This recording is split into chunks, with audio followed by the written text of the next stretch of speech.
We only have 2 games left until the Super Bowl, but who's going to be representing the AFC? Can the Denver Broncos, as the number 1 seed, get the job done without their starting quarterback? Or can Drake Maye, the MVP candidate, lead the 2 seed New England Patriots into Denver and get the dub? Sunday at 3 p.m. over on CBS, the number 1 and the number 2 seed from the AFC will do battle in Denver. And when you lose your starting quarterback, that's not that big of a help, and probably not a shock to anybody that New England right now is 4.5-point favorites, with the over-under currently set at 42.5. But let's take a look at our record during the divisional round. We called 3 of the 4 winners correctly, but those pesky over-unders, we could not seem to get those. Unfortunately, we did miss on all the over-unders. The pick'ems weren't nearly as good as the wild card round, but not bad either. We're going to continue the trend this week. We're staying well over 500,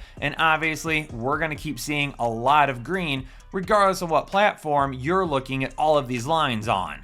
The weather should not be a big issue for either game this weekend. In Denver, it is going to be cold. Overcast, some light winds, nothing too extraordinary that could really end up affecting the outcome of this game. Both teams finished the season with a record of 14-3. The New England Patriots had a better point differential at plus 170, while the Broncos were only at plus 90. There are a few injuries on both sides of the ball that we are tracking this weekend. For the New England Patriots, Harold Landry has not practiced as of yet. He's dealing with a knee injury. Carlton Davis is in the concussion protocol still. He is a limited participant. Matt Collins, who was thought to be done for the season, was back at practice today. We'll see if he can be cleared. And Garrett Bradbury has showed up as a non-participant the last couple of days, dealing with an illness. For the Broncos, obviously the biggest news last week was that Bo Nix broke his ankle. He unfortunately is going to be done for the playoffs now. J.K. Dobbins, who we also thought was going to be lost for the season,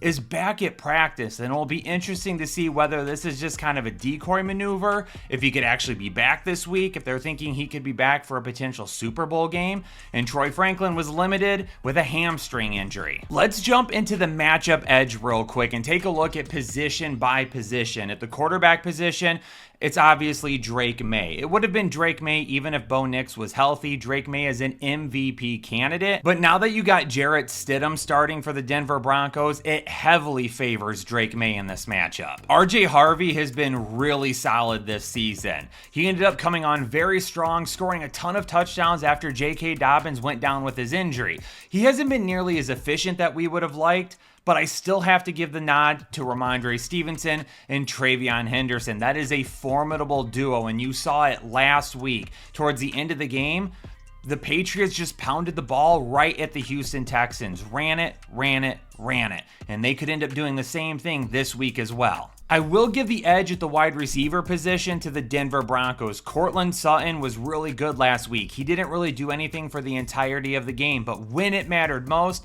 he showed up and he made an impact, whether it be actually catching passes or just being a guy that was drawing a ton of attention. I am giving the nod to Courtland Sutton and the Broncos. At the tight end position, it's Hunter Henry and the Patriots. The tight end position just hasn't been used this season. Sean Payton spent all offseason talking about how they were going to utilize Evan Ingram just to never do it, and we really haven't seen it happen yet this season. The nod goes to the Patriots. On the offensive line, it's the Denver Broncos. They may have the best offensive line left. And really, this is where things can be won this weekend. If their offensive line can control the game, give Stidham the time that he needs to find some open receivers and block well enough to open up the run game for RJ Harvey, the Broncos could have a chance. Defense is even. The Broncos have a very good defense, but New England is right there with them. When they got healthy, their defense was just as strong as the majority of the other teams in the playoffs. And from a special teams perspective, I'm also going to say that this is even as well. But the overall edge has to go to the New England Patriots. A big reason why: the quarterback position. All right, let's hop on over to our underdog picks. I got a couple of them, one for each team in this matchup. First one,